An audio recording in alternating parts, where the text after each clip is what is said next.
Hi, Hello, I'm Julian. I am Tom. We But are which Tom team am I?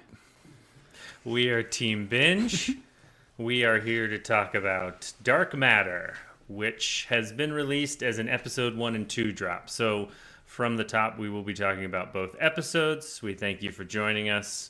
We know it's been a little bit of time, and time is what we do best. So as soon as a timey-wimey show showed up on Apple, we decided to talk about it.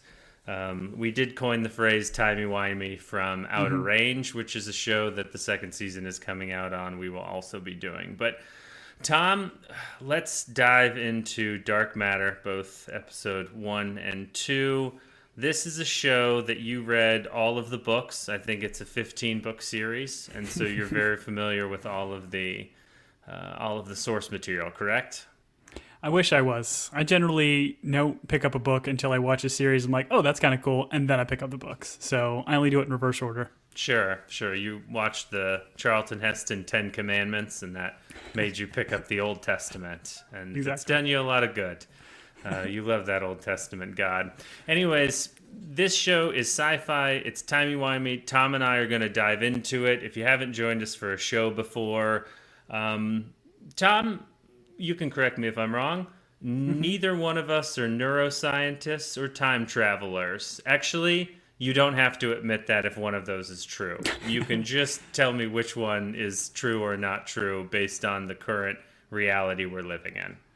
Well, you keep saying time travel or timey-wimey. This is not a timey-wimey show. This is more of like a interdimensional type show, right? Aren't they like in multiverses? So they exist at the same point in time. Different timelines, great.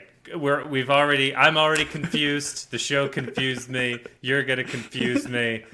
Let us dive into this, and Okay. I feel like the big. So we can talk about dimensions, we can talk about timeline. I feel like the main purpose of the show is for all of us to evaluate the importance of work-life balance. Like, do we want to be the guy that has the spouse and the child and is a good family man? Or do we want the guy that's got, I don't know, a bunch of guns in a storage container and seemingly left the love of his life to be rich and famous? He's kind of like an Elon Musk, and of course I'm talking about Joel Edgerton's character, Jason Dezen. Elon Musk, is that the vibe we're supposed to get? Although maybe that name is persona non grata right now, but It's a bit tainted.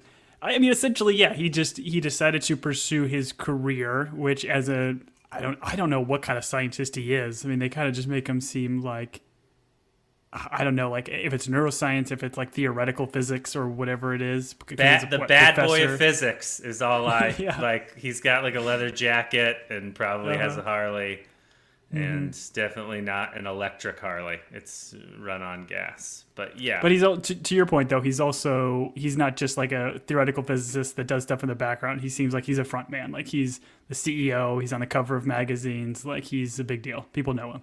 Sure. Now, as someone who's foregone all relationships and everything and just chased your dream of being, forgive me, it's been a while, I think you operate an ice cream truck here in Arizona. Yep, Flamingo Ice. Do you feel like you made the right choices in life, Tom, ultimately? I think so. Yeah, yeah. Flamingo Ice. We only sell that one popsicle with the flamingo. Only with the long one stick. flavor. Yep. It's got a Things are little bubble going gum well. eye. Yep. 12 years People in. love it. People love it. All I could think about was the Jack Donaghy line from 30 Rock of when he almost dies. He's like, I have one regret, that I didn't work more. And that's all I could think about while I was debating which Jason Dezen I would be. And Can we actually, at the top of this, let's talk. How are we going to refer to the Jasons?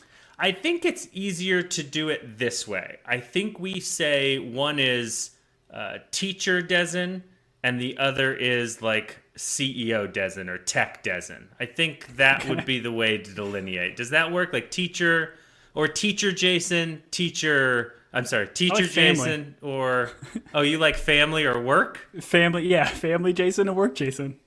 Okay, all right. But once work Jason has a family, I mean, by episode 3, based on all of the lovemaking, we're going to be in trouble here. So I'm also like right now we're 2 episodes in. We have 2 Jasons. I wouldn't be surprised if we get more Jasons. oh, that's a question I have for you later. As we do, let's put a pin in that. Never come back to it.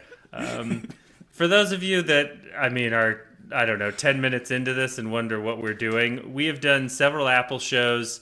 We actually started with Ted Lasso. There are still some pins and things from Lasso we haven't gotten to or will get to. But Tom, I feel like Apple is they've got a corner for some of these sci-fi shows, right? Like this is... Yeah. I feel like this show, Silo, which we also covered, was fantastic. Good sci-fi. Severance, which is really good. I think we talked about doing Severance. Got a lot of awards and super weird original storyline. And I'm not sure if you watched it, but I've watched Foundation, which is like crazy high-level math, physics, all sorts of stuff. But I've had a very fun time with that. So they're definitely finding a niche. And all of them look really good, well acted. I haven't had any complaints based on this show, based on Silo. I didn't watch Severance. I had been laid off from my job at around the time. It just hurt too much. And Foundation, obviously, I'm a guy that likes to build his house on a sandy foundation, not a firm foundation. So I couldn't do that show either. But Tom, based on like acting and the people in these shows and the quality that's coming out of Apple, I would like to dive into just the characters of this show so we have it clear and we can figure out how we're going to refer to people. Because here's what I think is unfair. Jennifer Connelly's character is Daniela Dezen. Are we going to refer to her as family Daniela and work Daniela? Because work Daniela is more artiste Daniela, you know? So, Yeah. And I don't want to limit her. You know what I mean? Like, I don't know how we do fair. this. Okay. I'm open. We'll workshop it as we go. All right. Well, our main character is Jason Dezen, played by Joel Edgerton. I don't know why I have this in my mind, Tom, but whenever I see Joel Edgerton, I think he's your guy. Like, I feel like you brought him to my attention. He was in something that you like really liked him in, and I don't remember what that was, but I feel like you have an affinity to Joel Edgerton. Am I wrong on that? I mean, yes, I very much like the guy. I should have probably wrote this down as a prepared podcast host, but I didn't. I'm pretty sure he's in like Warrior, like the UFC like fighting thing, which I thought he was really good in. I think he was in like Zero Dark 30. I think he played like one of the Marines kind of toward the end. Or not Marines, sorry, Navy SEALs. And he's like Uncle Ben in the Star Wars like prequel series or whatever. So like that's what a lot of people might know him from just because of the behemoth that is Star Wars. But I think he's fantastic. Like he's a great actor. He just kind of like plays like the everyman, I think, really well, and just knocks it out of the park in these first 2 episodes for me. I really like him. I can never remember what country he's from. He could be Australian. He could be British. He could be from Chicago. I don't really know. I recently watched him in a very slow burn movie called The Stranger, which was about a deep undercover op that I found fascinating. And then Tom and I went to the theaters and watched The Green Knight, probably the fastest movie in terms of pacing ever made, and he was in that as well. So every time he shows up, he gives a quality performance. The other person... He is Australian, just to let you know. All right. He's with the Healer family. Maybe he'll show up at a Bluey episode and we'll actually get to... Anyways, then we have Jennifer Connelly. I mean, there's not much to say about Jennifer Connelly other than she's wonderful in this. She's been in our lives for a long time. She was great in Top Gun Maverick. But I think it's interesting with shows like this how they have to play the same character, but they have to play it differently. Like there is Daniela, family Daniela, and then there's artist Daniela. And those characters, while there's some like through line, they are distinct in terms of some of the things that they do and say, but there's also still, a lot of chemistry between Joel Edgerton and Jennifer Connelly. I know that Tom Cruise, rumored to have chemistry with all of his lady co-stars, but I think Joel Edgerton is on his corner here with Jennifer Connelly. But she, does a great job. She's obviously in your favorite movie, House of Sand and Fog. You're always telling me how much you love Ben Kingsley in that. And I just loved her in Labyrinth. Sure. You did bring that up when we talked about this. I don't know that I've seen Labyrinth. Is Labyrinth Oh, Val you haven't? Kilmer? Who's Labyrinth? No, it's David Labyrinth- Bowie, right? It's David Bowie. Okay. Yeah, The Power of Voodoo. It's like a Muppet adventure. Like it's like a lot more scary than it needs to be for like a kid's like Muppet type adventure. But it's pretty wild. You should go back and watch it. Did Tolkien write it? If Tolkien wrote it, I'll see it. But if Yeah, Tolkien or that's C.S. original. Lewis wrote it, I'll go join. But anyways, we have Charlie the son. Didn't even bother to write the actor's name down. Not that he's not doing a fine job, but he's kind of a... I don't see a Charlie episode in this. I'd be very surprised if Charlie dominates an episode, but maybe we get to see Charlie's day while he's dealing with two fathers from different dimensions. I don't know. Possible. Or three or four fathers. Who knows? All I know is that Charlie's got a crush, and he gets great advice from his two dads. One is like, relationships are a business negotiation, and the other one's like, tell him how you feel. And that's probably confusing. Really, that he's having those types of conversations with his dad at all, because I don't think that's something fathers and sons should talk about. I'm just interested if he's a better driver in the other verse or like multiverse because he was a terrible driver in the beginning. The actor's name is Oakes Fegley, which is a pretty cool name. Oakes Fegley is a good name. I just want to point out he like long stops on that red light. I recently put that stupid thing in your vehicle for the insurance company that like tells you Ooh. how you're driving, and mine How you beeps when you do a hard stop. And like, I'll be driving down the road and a light will change or someone will cut me off and I'll have to hard brake and it goes beep, and it's just like, listen, machine, not my fault. I wasn't the one that did it. It's that guy's fault. And then I You have rip been it out of the deducted dash 3 and I throw it insurance at the other points. car. Yeah. Anyways, Like rattlesnakes, you're trying to run over rattlesnakes. You stop for them. I will not say that on recording. No, sir. I love all of God's creatures. So, character I'm fascinated with is Ryan, who is the tech genius in Teacher Jason timeline, but then seemingly has taken over kind of Jason's role as the guy that didn't make it in tech genius Jason's timeline. And this guy's played by Jimmy Simpson. Jimmy Simpson, I find it so funny. My first introduction to him as a weird McFoyle cousin on It's Always Sunny in Philadelphia, but then he Yep. went on to be in like Westworld. Like, he's phenomenal as an actor. I don't think he gets enough credit, but I'm super fascinated in him having to play these two roles. We've got kind of frumpy Ryan, and we've got Ryan who the world just gave him $15 million and he's trying to hire Jason. I don't know. Are you familiar with Jimmy Simpson? Yeah, Westworld is certainly something that kind of came to mind, but I'm with you. Like the absurdity of his character as the McBoyle or whatever their name was in that show, of them wearing those robes and the weird little mustaches and fascination with milk. Like it's hard to get over, but he is good so far these first 2 episodes. It's like him, his brother, and their sister, and Mac's like, why are you guys all wet? They're like, we were in the shower. And it's like, what? I don't know. Anyways, so weird. All right.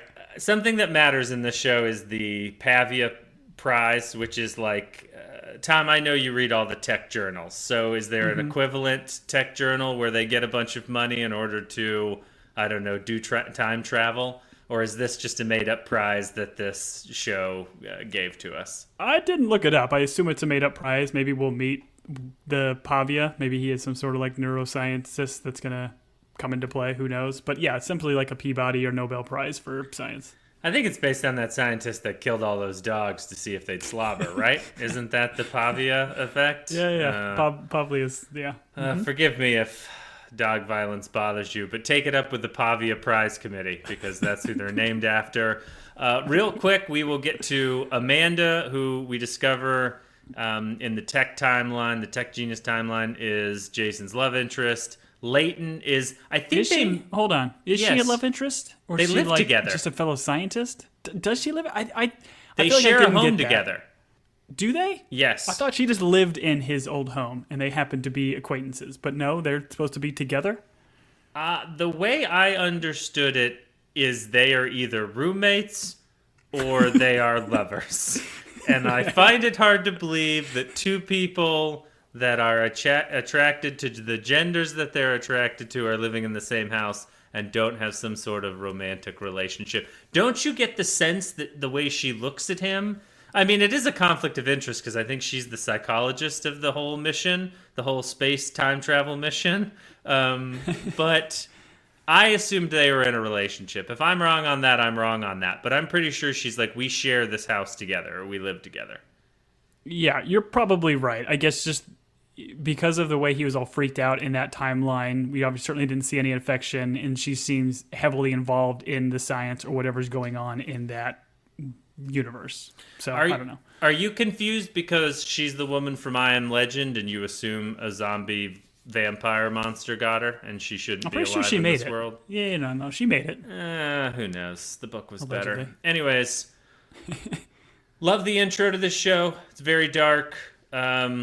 I think I've said this 100 times before. It does feel like the same guy makes every intro to a show nowadays. It just like has a similar vibe. Maybe the Apple guy, other than like Masters of the Air, but this had kind of a Game of Thrones, Silo, like all that feel to it. It's one guy that's named like Big Dog Jones, and he does all of the intros.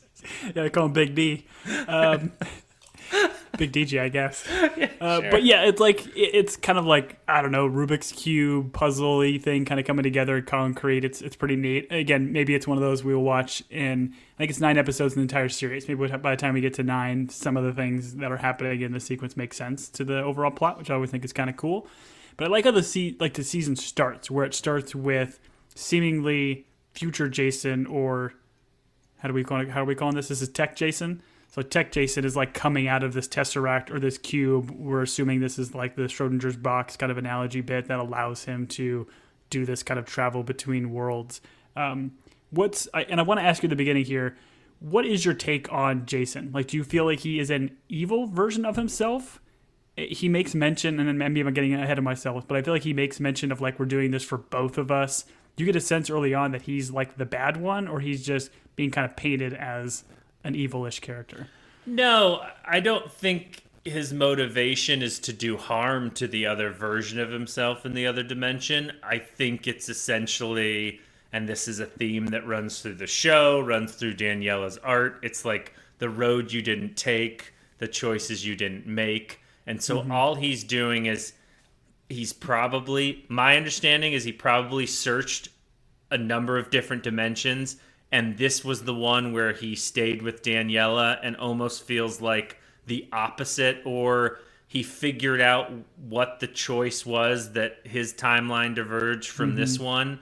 And so he finally found the right one. And because he's not really putting his guy in like a terrible situation. I mean, it's not the worst thing to like show up and be a tech genius and, you know, have an ex-girlfriend who's a famous artist and all those things. I guess as a father and husband, maybe it's bad that I don't feel that way, but this isn't therapy, Tom. So I don't think he's like purposefully evil. It's a little bit mean to like take someone out of their life and thrust them into another one so you can take it over. Actually, the more I'm talking it through, maybe he's worse than I think he is. But part of me was like, oh man, that'd be pretty dope to be that tech genius guy, take his role. So honestly, we should probably just shut this down so that I can have a good think over my choices and what I think that's what's kind of cool about the way they shot it here, because they almost kind of make him seem like evil, the way he's abducting him and doing all this stuff, like drugging him and throwing him back into this little tesseract and whatever. He wears a mask like Bane, and that's why everyone runs around going, why does Jason wear the mask? A better probably is Jason from Jason. He wears a mask. So my bad, everyone. That's a good question. Is this an origin story for the Friday the 13th movies? I've never seen them. I can only assume yes. But again, I like what the show's doing. Like, it's not making him pure evil. It's just a guy that is realizing he made a bad choice, and he's doing whatever he can to try to correct it. Yeah, I don't know if bad choice, but yeah, made the choice that down the road he realizes he regrets. So I'm assuming you're kind of falling in the same category of me, not like specifically evil, but trying to redirect and make up for lost time. Listen, if I'm a scientist and I come up with a way to do this, like, yeah, I'm gonna play with it. So It makes sense. Oh wow, okay. They didn't ask whether or not they could. They asked whether or not they should. You're not that guy. You're just like, let's do it. Old Oppenheimer Tom over here. The Oppenheimer. The person. Oh no! Here we go. All right. I think the person I would be most afraid of with Tech Jason in Teacher Jason's timeline is Charlie, because he's inherited a 15-year-old son, and I feel like that may grate on him a little bit, just like the sweaters in the closet do. So I'm a little bit worried about Charlie's well-being from this guy, but That's fair.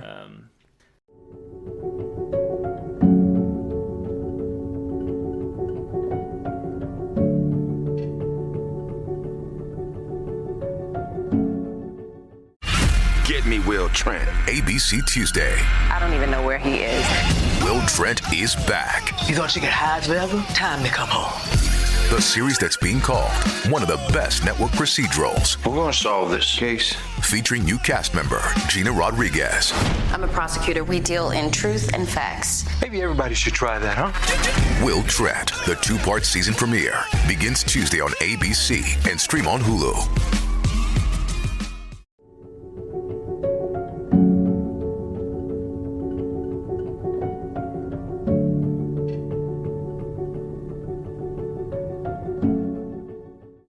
So we open with this. Obviously, the education system is failing in America. That's one of the main purposes of this show. But he does this Schrodinger's cat analogy. And I want to say the only reason I know what Schrodinger's cat is from either a Cracked article or like... Simpsons, probably. I'm not proud of this. Maybe Big Bang Theory. I didn't watch all of them, but there was a time where I watched some of them on some streaming thing. What did you feel like the purpose of this was? And was this a revelation to people? Do you think people have not heard of this before? This feels like it's in the zeitgeist, but the show very pointedly shows this.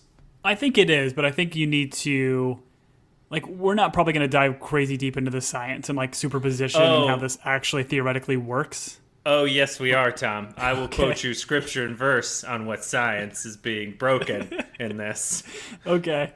But I feel like they needed to give, to your point, a layman audience, remind people of what the Schrodinger's cat experiment is, and have somebody can kind of be both alive and dead in this in a box until you actually open it up and you don't know.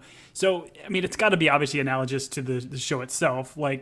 These characters going back and forth, we don't know if they're quote unquote alive or dead until you can peek into the box. And essentially what he figured out is a way to peek into the box and change positions. Well, okay. See, all these shows just get me in a mind twist. So let's work through the rest of the episode. What does the good book say about this? That is ungodly and we shouldn't do it. You should live and die, and once you get married, you die with that person. Those are the 10 commandments summed up in 3. Anyways, once again, just from a acting standpoint and who these characters are, I thought this show did a really good job of developing who Jason is at home with his family. There's some mystery to Daniela and these triathlons, but then we get some scenes with Charlie. They very established hey, he's got a guy that is very much more successful than him financially, and this is grating on him, but it's still a really good friend. And so, Tom, I put myself in this situation and I was I don't care if the bar is next door.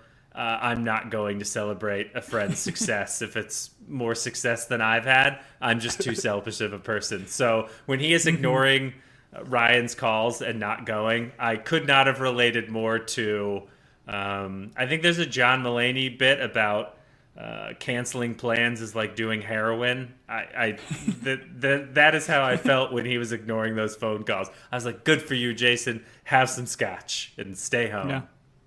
Listen, I know all about this. I'm surprised you still podcast with me. As wildly successful as I am, make millions of dollars a year. Surprised you still want to podcast with me, which I appreciate. Well, that brings us to Ryan's pitch to Jason, where he's like, let's, come work for me. I won the prize. And he's like, let's just make stuff together, which is the exact same speech you gave me at the bar I didn't want to show up with.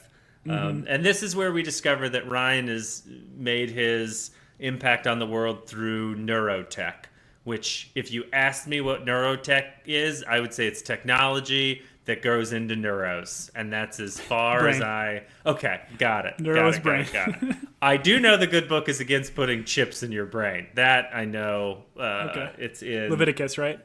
Well, Leviticus is the one that's touchy these days. Anyways, let's move on. But all right. So neurotech. So do you think neurotech has to do with the box and the?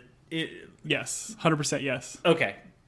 Do you have more, or do you just feel like there's? I do, but I'm going to hold on to it because Okay. I feel like for this to happen, they both need to be involved in this equation, essentially. Because I think Ryan in the other dimension is a part of the science that allows Tech Jason to travel to this. Because he talks about the compounds.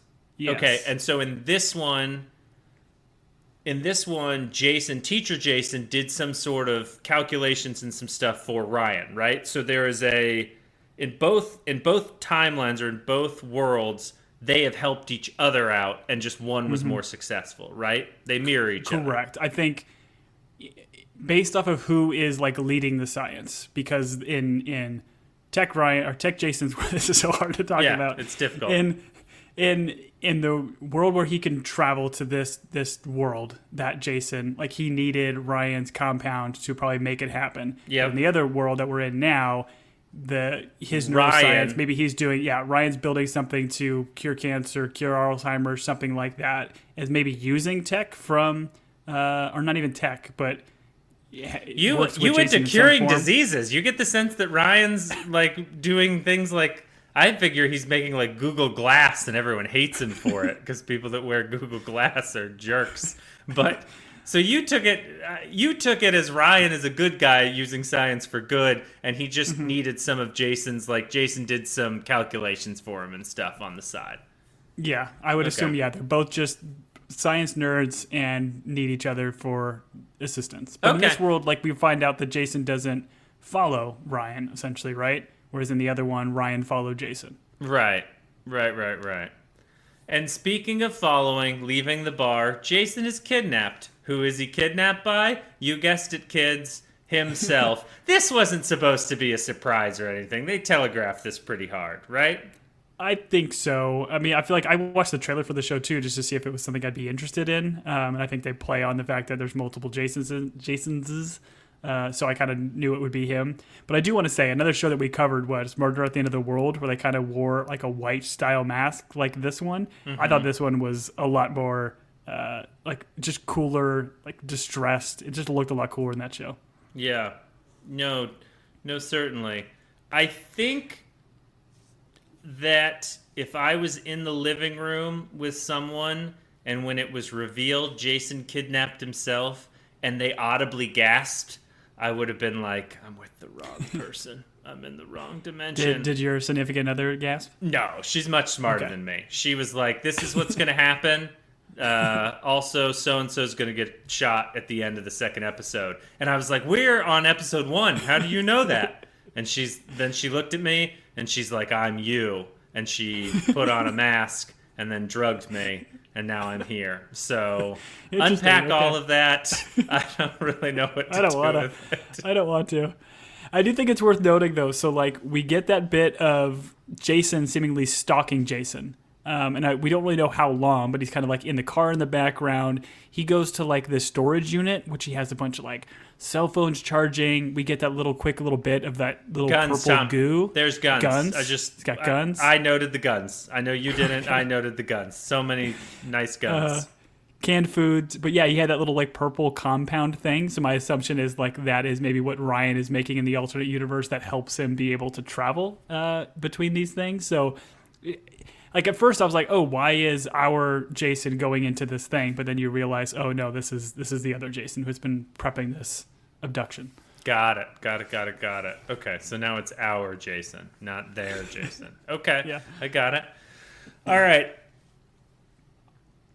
we find ourselves after he gets drugged and thrown into the box. This is Teacher Jason. He comes to, and he's in like a sweet science facility with a bunch of sweet people, and it all looks real friendly, not at all like isolated and weird.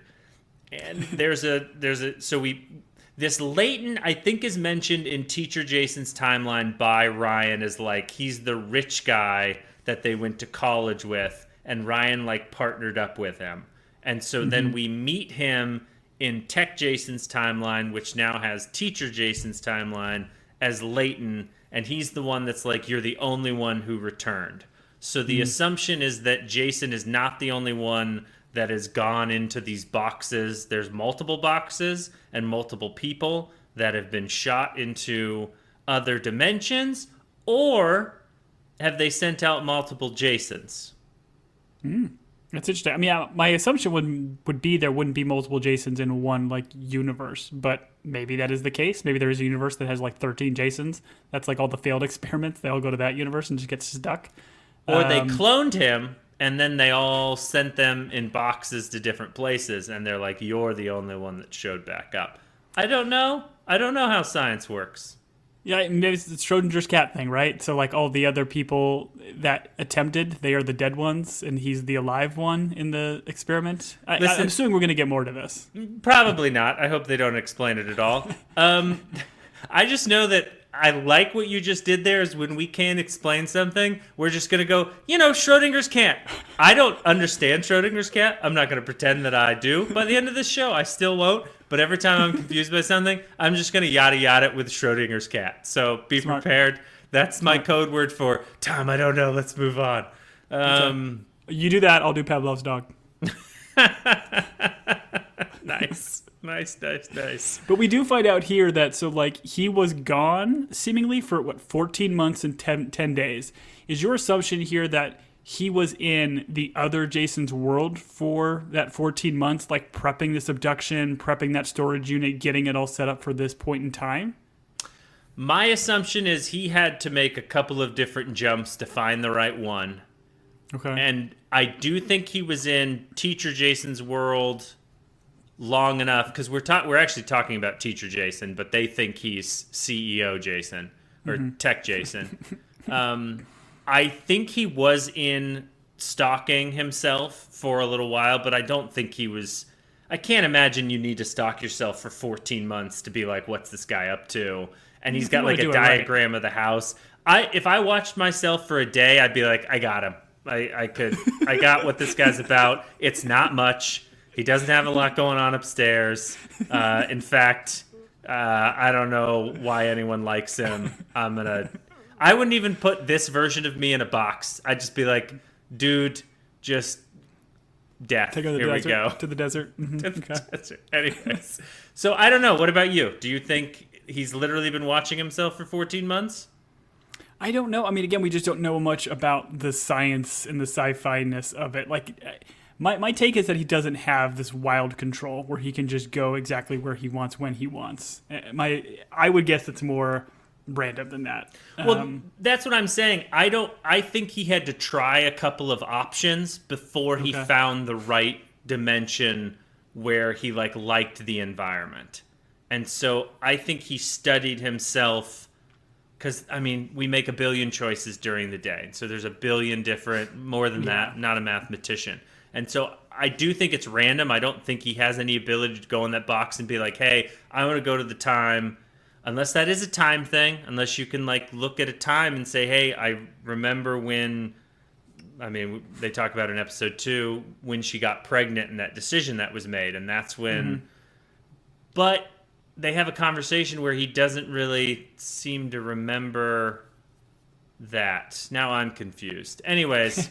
I don't think it's a DeLorean type situation where you just step in and then put September or October 21st, 1985. I don't think you can do that.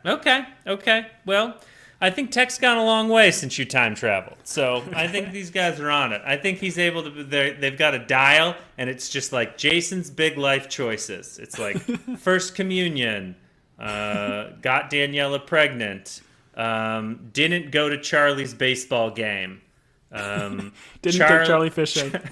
Didn't take Charlie fishing. Charlie becomes cult leader because he was so mad at me about not fishing in baseball. Those Charlie are all loses his hair when he was 6 years old and becomes a laughingstock at school. Wait, what? That was oddly Oh, this is Charlie specific. Brown. Oh! Charlie Brown catching strays on the pod out of nowhere. Interesting. All right. We talked about this a little bit, but Teacher Jason, he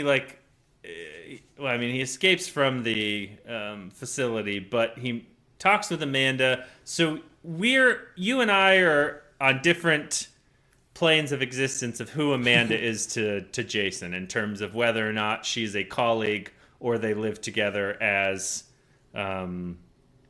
lovers. We don't know. Pen pals. Yeah, I'm with you. I assume they probably are married or lovers or whatever in this universe. I just didn't get enough of that.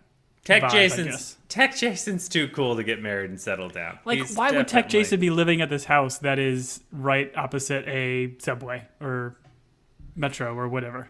Oh, well, Tom, as someone who loves the bear, it's tough to live in Chicago and not be under a train, is what the bear, Cuz told me that, I think. I don't know.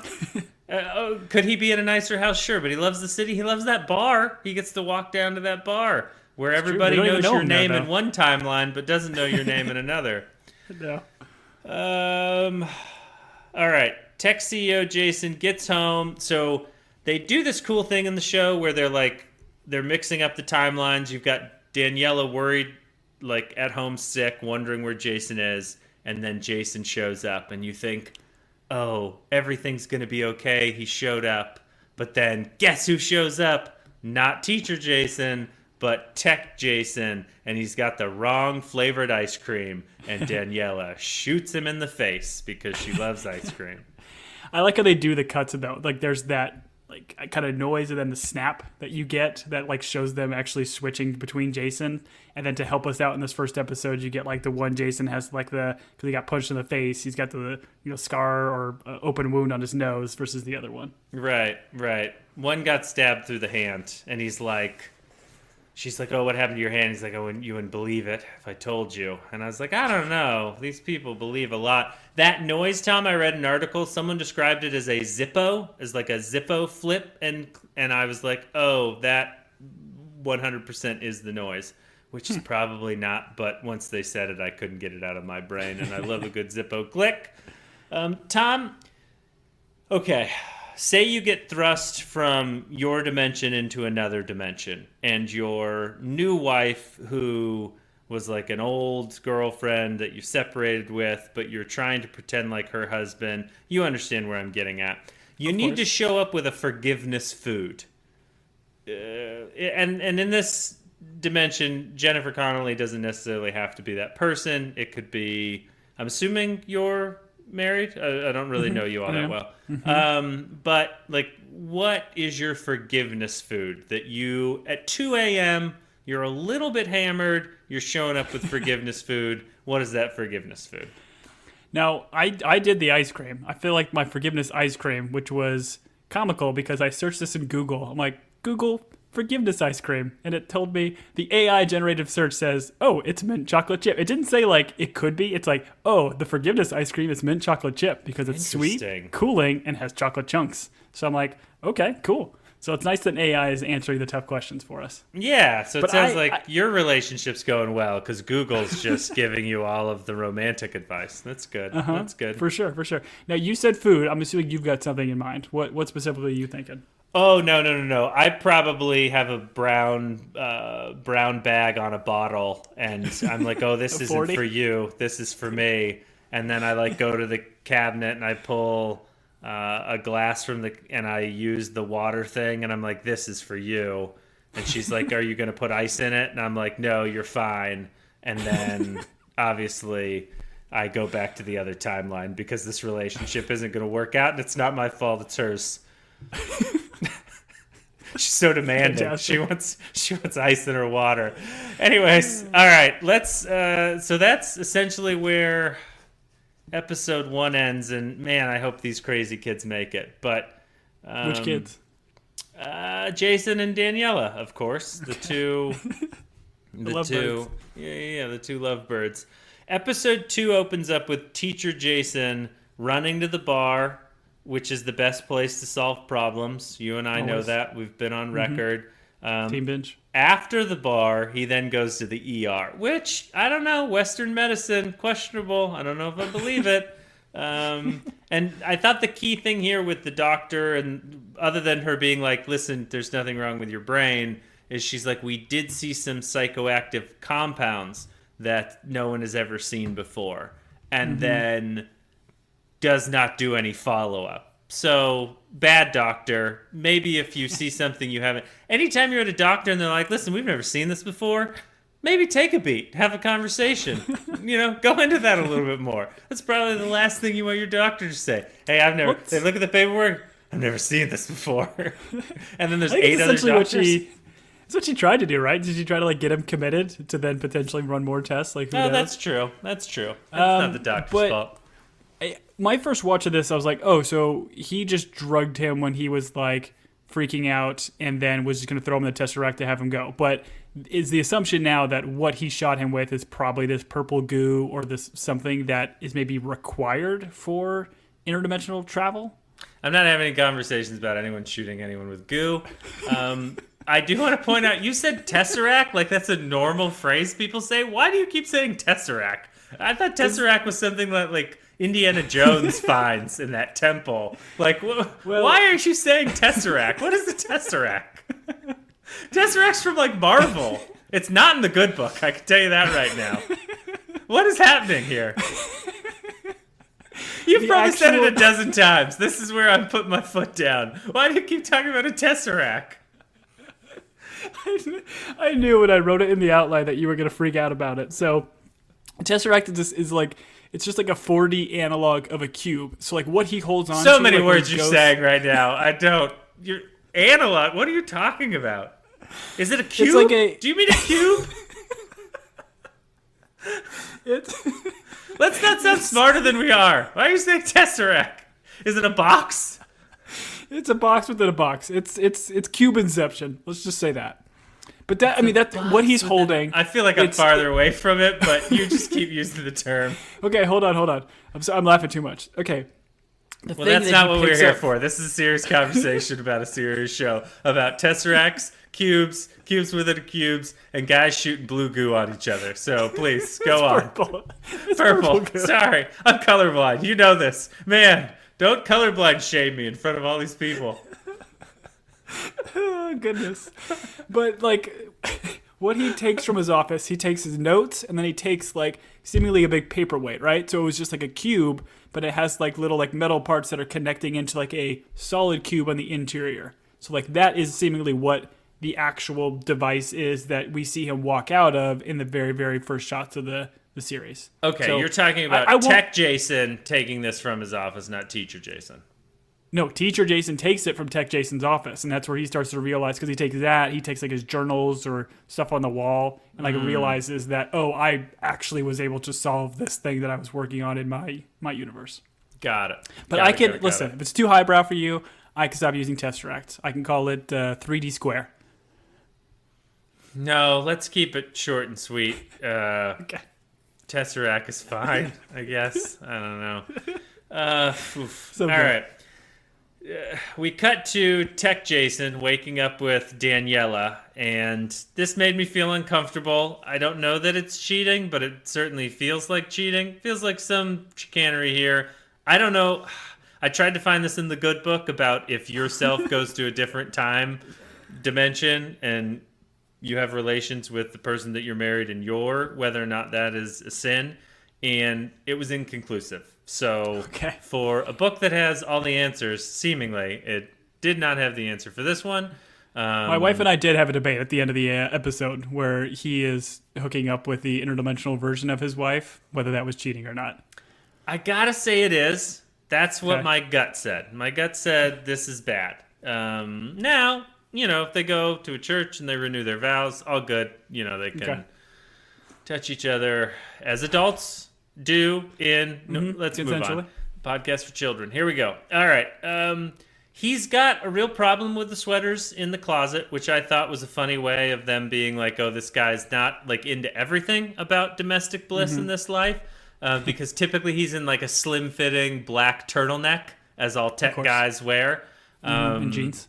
And jeans. And he's inventing blood work machines that don't work and going to jail for fraud. We find out the company's name. The company's name, Tom, say it with me, is called Velocity. And velocity, the definition of velocity, say it with me, is speed a raptor and that direction. runs really fast in the Jurassic times. What? I think we were both wrong on that, actually. Once again, we're not scientists or archaeologists or Michael Crichton. So, speaking of Crichton, Leighton is the rich guy in charge. We find that Dawn wants violence. I wrote that in the outline, and I was trying to remember who Dawn is, but I'm now realizing Dawn is the one that does violence in this show. Dawn is like head of security? Is that like she keeps all the secrets by putting bullets to people at different speeds? Is that how we can say that? That's how she interprets the Velocity company culture. Yes. But yeah, I don't know. She's essentially like the muscle for the company. But yeah, she seems to want violence quicker than others. I don't think, and we can get to it at the end, I don't think she necessarily wanted to kill Daniela. I feel like she just saw that Daniela was like making the phone call and then made that decision. You think it was a warning shot that she put between her eyes? What was that? It was a warning shot. Afterwards, she was like, dang it, that was not supposed to hit her there. That's what she says. Yeah, that was pretty abrupt. But before we jump to that, we have a teaching moment here, Tom. We have Tech Jason taking over the class of Teacher Jason, and this guy just born to be a teacher. I mean, oh, Captain, my Captain. All these students are sitting up straighter. They're turning off their iPad Game Boys that they're doing in class. And they're like, oh, this is the guy that I want to listen to. And he's like, his first, which all kids love this. He's like, you all should be so lucky to be here learning. Kids really do well when you're like, listen, it's a privilege to be in this class, not doing drugs and partying. So, I honestly, if the show stopped here and just showed Tech Jason struggling to be a teacher at like, I'm going to guess like a technical college, community college, and like the Stand and Deliver, and I don't remember the movie that my Captain is from. If it was just a like now classroom drama, I'd be in. Joel Edgerton trying to beat kids into submission to learn science. I would love the show. Like, I'm fine with the rest of it going away. Yeah. I just kept thinking of, like, Michael Scott doing, like, the guest appearance. Where he's, like, telling the paper is the future. Write that down. And then everybody's typing it in their laptops. And Ryan's like, the teacher said he'd automatically bump you up a letter grade if you brought in your boss. I'd be a fool not to do that, right? Right? He's, like, looking at the camera. I made a mistake. So good. I made a terrible mistake.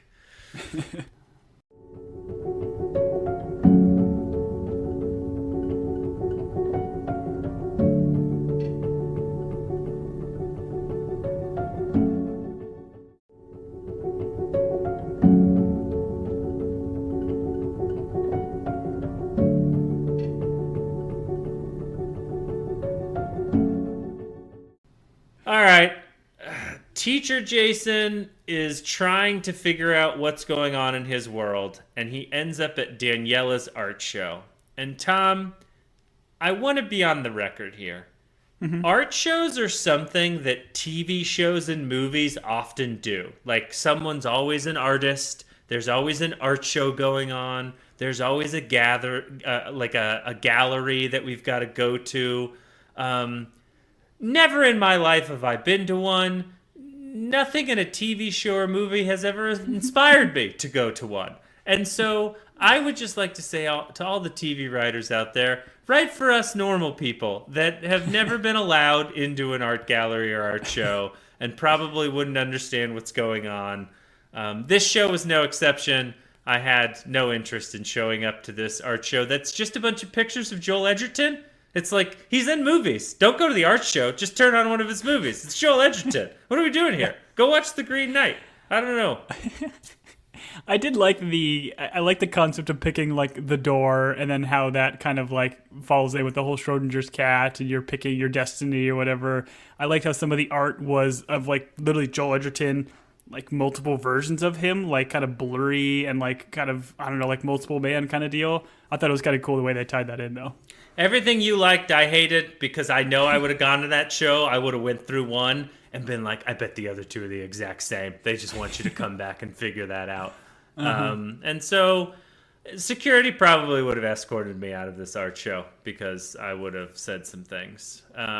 But this is where we're reintroduced to the Ryan character in this dimension or timeline. And he is a little bit puffy and let's just say a little bit lame, which as a puffy person myself, I felt was rude shorthand to be like, hey, this guy's life isn't going well. He's put on a couple of pounds. Well, guess what? It was probably near the holidays. He'd probably been through Christmas and Thanksgiving and 4th of July, all the ones where you eat a bunch of stuff. And so that's probably where the puffiness comes from. It happens to all of us, show. Please don't be mean.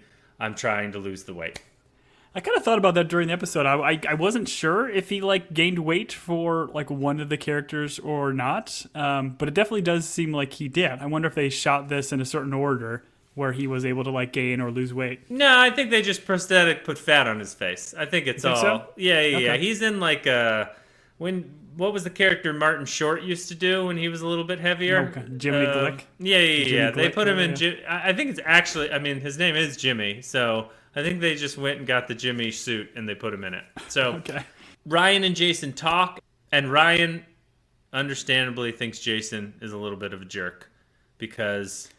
Help me out Jason here. just does this. Yeah, no, he just does this big like exposition dump for these characters that don't know any better, right? Like he says, "This is what's happening to me," and I like the way he does it. Like, say hypothetically, there's a guy that does this, and then he says, "Like I'm not crazy," and then both of them think, "Oh, this guy in front of us is crazy."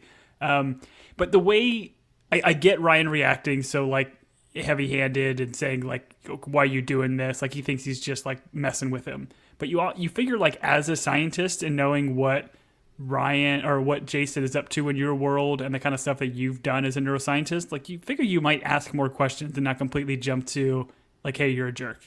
But maybe that's just me.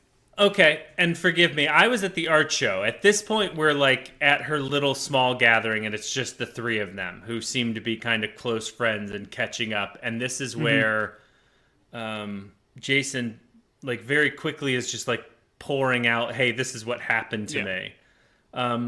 And I get what you're saying. It's like, but I also get the sense that Ryan already has a chip on his shoulder, and so he just feels like Jason's like messing with him or like being like insensitive to, and Ryan probably knows their backstory. Like he seems to kind of have a thing for Daniela in both timelines, if I picked up on that.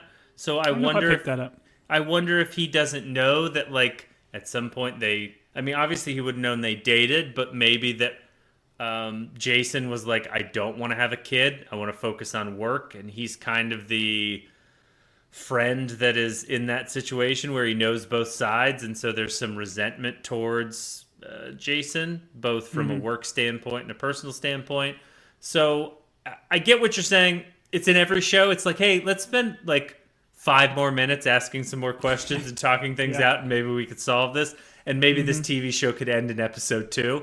But that's what I liked, because Daniela essentially does that, right? Like she doesn't just dismiss him as like a crazy person. Like she lets him stay at his house. Like they eventually kind of talk it through, and she doesn't probably believe him like wholeheartedly, but she eventually says like I believe you to a point. And obviously you can kind of then see the chemistry as they kind of end the episode. Well, what's also interesting is if Tech Jason is the type of guy that's going to take like hallucinogenics, or like, I think that's a big thing in the tech world, is like trying to hack your brain by taking chemical compounds. That's their fancy way of saying they like to do like LSD and drugs or whatever. But from her perspective, we've got a tech guy, maybe he's doing those types of things, and maybe he has had a vision of his life where they stayed together. And so, to your point, she's like, tell me about Charlie. Like, tell me about our life together. She's like, tell me about, are we still hugging? You know, once again, we're podcast for families. So that's the question that she asked. And so I do think, and she's also, as an artist, maybe a little bit more open-minded than Ryan, who just kind of sees this as Jason. So I think your point is valid in terms of how the two characters react. Daniela being more receptive, Ryan being maybe just jealous and angry. There's probably some built-up resentment. Also, his gym, obviously they're doing remodeling, so he hasn't been able to get into it for a while. So there's a lot of pent up, and he's been putting on the weight, which happens to all of us. Happening to me right now as we're sitting here, as I'm eating Jolly Ranchers by the handful. But we all cope in different ways. Yeah, overweight. All right. This is where we get to the point of the branching. And what we find out, the branching of these two timelines is Jason and Daniela, who were together, they get pregnant. And then in one timeline, Jason says, hey, I want to be with you. Work doesn't matter so much. I want to have a family. And then in the other timeline, it's, I don't have time for this. And so they get rid of the baby.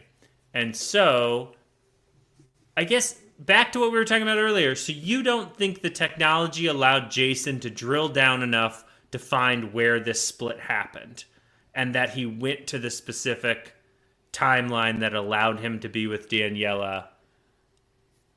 Then he would have gone to the point of that decision, right? So that doesn't happen. Yeah, I don't think it's timey-wimey. I think he has the capability to just go to another dimension at the current point in time. Okay, I see what you're doing. Where he's at in his life, he can go there and just see essentially where. Just had a real aha moment over here. Yeah.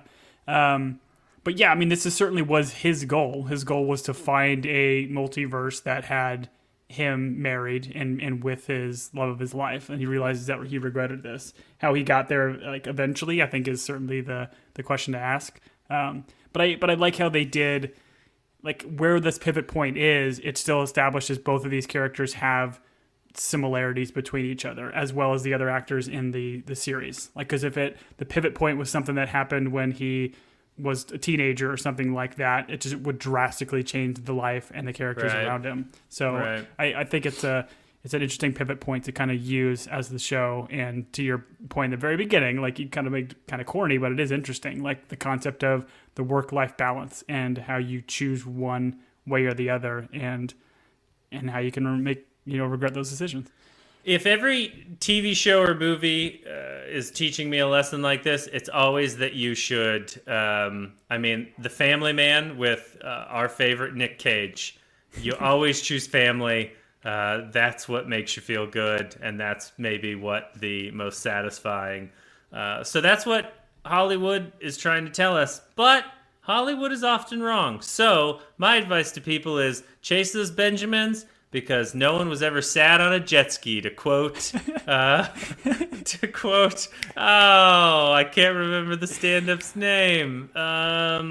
It'll come to me eventually. I've heard it before, but I couldn't tell you the stand-up. Anyways, Daniel Tosh, boom, I got there. Okay, yeah. Tom, some questions I have for you. Do you think we are going to have other Jasons show up? Or do you think we're going to stick to these two Jasons? Does it get too complicated as a show to have more Jasons? Because obviously there should be other Jasons that can do this, right? And so I'm hoping we kind of stay in these two worlds, but we have 9 episodes, did you say? 8 episodes? 9, yeah. 9. It feels like episode 9, like third evil Jason shows up in order to usher us into season 2. But what do you think? Is this going to get like multiple Jasons, or are we just going to stick with these two timelines? I feel like Jason Prime is kind of the main one that we start this whole series with him and his Jason family. Prime being Teacher Jason. Teacher Jason, yeah. Okay. So I feel like we're going to follow him throughout, and he might run into other Jasons in other parallel universes, would be my thought, but we're going to at least stick with a single one. Okay. And him, he's doing everything he can to get back to his original. Jason with this tech CEO, is living in. Okay. Does this end with them fist fighting on some sort of starship and one of them losing a hand and the other one admitting that they're their father? Ooh, man, that would be quite the twist because he is in the Star Wars universe. So I hope not, but that'd be cool. Will Spider-Man show up? Ooh, maybe. Okay. Maybe. It depends on which one. Hopefully Andy Garfield. That's a strong maybe. While this show is mysterious, I don't really know. Like, I'm interested just to have it unravel. We don't have, like, a dead body. We don't have how did they do it? Obviously, we're surrounded by a bunch of smart people that the technology exists. The show's clear about that. And so I'm excited for 3 to kind of bring us into, I guess, is the ultimate mystery of like, hey, how does Teacher Jason get back to his life? Because that's what he wants. And then is Tech Jason going to be happy in that life? Is he going to fight Teacher Jason when he shows up? Is he going to want to go back to Amanda, his psychologist / roommate? Like, what happens there, you know? Are those kind of the mysteries, or am I missing anything else? I think you're right. I thought the pilot episode was really good, to your point, where they set up the characters and they got us into the mystery. 2 really sets the stakes in terms of actually seeing Daniela get taken out in the end of that episode was shocking to me. Like, I certainly didn't see it coming, especially when he starts to kind of sort of establish a relationship and says like, oh, maybe he could have a life here. So now with her not being in the picture in that world, I gotta imagine he's gonna go back to what's the psychiatrist lady's name? Amanda. Like, he's gonna go back to Amanda and try to figure out like what is the science, what is actually happening. And, all right. And let's clear this out a little bit more. Okay. So Tech Jason leaves his dimension to go to Teacher Jason, throws him back. And so the assumption is that he wants to have a domestic life with Daniela where they have a son that he's never met up until this moment. He's just watched him from maybe I feel like afar. he doesn't necessarily care about the son. Like, he doesn't have any like emotional attachment, right? Okay. It's all about Daniela. Doesn't care about the son. Why could he have not have just stayed in his timeline and tried to make up for lost time with Daniela the artist? Because Daniela the artist seems to be open to Jason because she is infatuated with Teacher Jason, who obviously is the same person, different dimension. So I guess I think that line of I'm doing this for both of us, I think there is something deeper that is happening there, if that makes sense. And also, now that he's thrown Teacher Jason into the timeline where Daniela gets shot in the head, he's not going to want to go back to that timeline. So I guess on the initial watch, my assumption is domestic bliss is the motivation. But as I've talked through this with you, I don't feel like domestic bliss is the ultimate motivation. Is that fair, or am I just trying to dig too deep? I think you make a good point. Like, because the idea that he could have potentially rekindled that relationship was kind of proven out by Teacher Jason going into that timeline and doing just that. But the argument can be made, like, that couldn't happen with the CEO Jason. Just the man he is, the man he became, wouldn't have had those conversations, wouldn't have been able to establish a relationship with her. Okay, counterpoint, or at least another theory. Tech Jason hates art. He's like, I can't be with Daniela. He recently subscribed to Triathlete magazine, and he's like, oh, incredible. I love reading about triathlons. Love to run one sometime. Discovers there's another timeline where Daniela doesn't do art. She runs triathlons, although she's struggling with her swim time or her bike time. I don't remember what she is. So he's like, all right, I'm gonna kidnap myself and go to that timeline. And so the episode 3 is just him in the kitchen with Danielle being like, so you like to run and swim? Could you tell me more about that? And that would be something I would be interested in. Okay, so he's essentially just looking for a triathlete coach. Okay. Oh, one he feels that he comfortable can make with. it to the triathlete Olympics.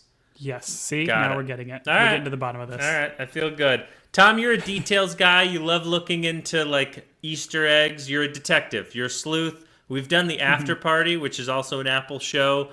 Tom, every season, figured out who the murderer was episode 1 based on the credits. Spoilers. Tom, I know you dug deep into this show and you were like looking for details. This is your floor. This is Sleuth Corner. Tom time. What did you find? To your point about like saying I'm doing this for both of us, I'm kind of with you. I feel like that's a line that we might get. It might be a through line. We might get more to that. I feel like at the end there's quite a bit of mystery. Like when Danielle is going for her phone, or like there's a knock on the door, she like picks up her phone and has like a mysterious call. I'm wondering if when they did go to the storage unit of kind of Tech Jason, there was like a bunch of phones that are being charged on there. I'm almost wondering if he has the capability to make some sort of like interdimensional calls, and he like knew this was a pivot point or a moment, and he was trying to call her, warn her. I just don't know, because that's definitely very mysterious. But essentially, then she still has the phone and is trying to make a call, and that's where she gets taken out, because the assumption is she was trying to call 911 or whatever. But I do have a question though. If it is an interdimensional call, what do you think those rates are? It's got to be pretty pricey, right? Well, if you do 999, 9, 10, 220, 999, it's like 10 cents for the first minute and then 99 cents after that. Howie Long taught me that years ago. You get your phone at Radio Shack and then dial those numbers. And Best Buy's still around. Fry's Electronics, any of those, you'll be just fine. So the rates are actually... They're reasonable. Okay. Reasonable. Yeah. Okay, reasonable rates interdimensionally. I feel like all those phones said low battery, and I was like, oh, that's about the most real thing this show has shown, because every phone is almost about to die. Go ahead. There's probably plenty, I just close to what you kind of said. There's probably a plenty little Easter eggs. I admittedly didn't necessarily clock all of them because I wasn't sure, like, is this going to be that kind of show that has all that kind of stuff that we really need to kind of dive into? So watching the first two, I was kind of more just enjoying the ride, but I think I probably will, knowing what we've seen so far. I do think they're probably going to throw some Easter eggs. We didn't say at the beginning, but I think it's based off of a single book, I could be wrong, by Blake Crouch, and he is like the showrunner. So it's the same guy that wrote the books is kind of adapting it here, which I think is kind of cool. And from what he's done so far in these first two, I'm very much excited to see the rest. Yeah, really well done, really well acted. I'm invested. So far, nothing took me out of it in terms of like a decision that was made or a cheesiness. And I just appreciate a well-done show. And so this just hit our radar randomly. I think maybe one of us saw a trailer and knew it was an Apple show, so I'm glad we decided to do it. I look forward to walking through. If it gets bonkers by episode 4, great. I'm all for the weirdness of an Apple sci-fi show. But we will be back for episode 3, and in the meantime, Tom, is there any other media? We do this at the end of every Team Binge episode. We've never missed a one. Is there any other media right now that you are consuming that you would like to recommend outside of Dark Matter?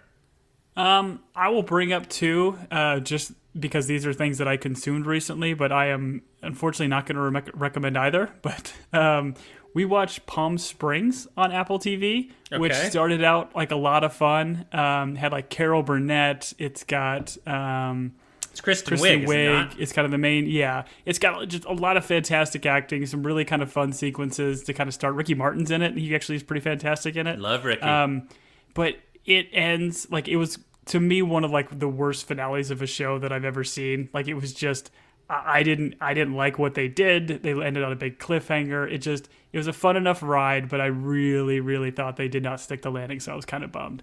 The other thing that we watched recently was that like live Netflix show, Everybody's in LA, with John Mulaney. Help me out. Yeah, John Mulaney. It was like, John Mulaney's hilarious. I've watched a lot of his stand-up. The guy's had an incredible, like, interesting life and journey, and he's sober, and he kind of like gets made fun of and stuff on the show for it. But it's just a really weird take on trying to do a live talk show, and it had its funny moments, but it was a lot more awkward than it was funny. But I would recommend at least one episode, and I think it's like Earthquake episode, maybe, with like David Letterman and some of the guests that he had on that episode, and when they all kind of sat down and talked, was just comedy gold. So I'd recommend that one. Otherwise, I would probably pass on that show. Okay, interesting. I love John Mulaney. I watched some of them. I found it delightful and weird, which the world needs more of. But yeah, it was certainly weird. Same question to me. Thanks, Tom. I don't know. No, I'm good. This is we're Team Binge. Team Binge email, podcast. Find us on Twitter. No, okay, go ahead. The only one I will mention, I think I've recommended this before, but my wife suggested we rewatch it, and we are going through it right now, is the John Le Carre, I'm sure I'm saying that wrong, The Night Manager, which has Tom Hiddleston and Hugh Laurie. It's on Amazon, I think, right now. Also, BritBox, for those of us that subscribe to BritBox, because we love Agatha Christie and Poirot. But just a really well done, fun show. They're actually coming back. So it was done in, I think, like 2016. They're coming back to do 2 more seasons. So really? Apparently it must have just like stayed in the, algorithm. And so, and he stopped dating Taylor Swift, who I don't even know if Taylor Swift is doing much these days. But anyways, The Night Manager, it's a good time.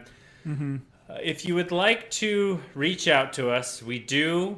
This is going to be surprising. Answer our own emails. You can reach us at teambingepodcast@gmail.com. Tom runs our socials, so he can talk about that. If you have any interest in a t-shirt, we have a TeePublic shop, Team Binge. Tom and I are the first and last purchases of those shirts, and we wear them most days to weddings, funerals, and other professional environments. They're both dress and casual t-shirts. Tom, go through the socials, please. Yeah, follow us on Instagram and Twitter at Team Binge or at Team Binge Podcast. Again, this is kind of a fun timey-wimey show. Or not timey-wimey, but like interdimensional. Timey-wimey. Timey-wimey. We'll get to timey-wimey when we eventually cover Outer Range. But it's just a fun show. It's fun that it's Apple TV and it's being released weekly. It's fun to have a show that we can just stop and think and talk about, as opposed to just binge everything being thrown at us. Yeah. Regardless of our name, we don't binge much. For those of you that do plan on watching The Outer Range, we do plan on covering it. We're still trying to figure out when we're going to do that. But unfortunately, unlike the first season, they're going to drop all of season 2 for Outer Range at the same time. So we won't really have as much time to kind of digest it and play around with the mystery of it. So look forward to it. But again, it might just be a little bit until we get to it, since we have this new show. But yeah, follow us. Let us know what you think. If you have the time to, rate and review us on your podcast of your choice or Apple Podcast. 5 stars or nothing. Otherwise, you just leave us alone. And we appreciate it. All right. With that, I have been Julian. And I've been Tom. We'll see you next time, everybody.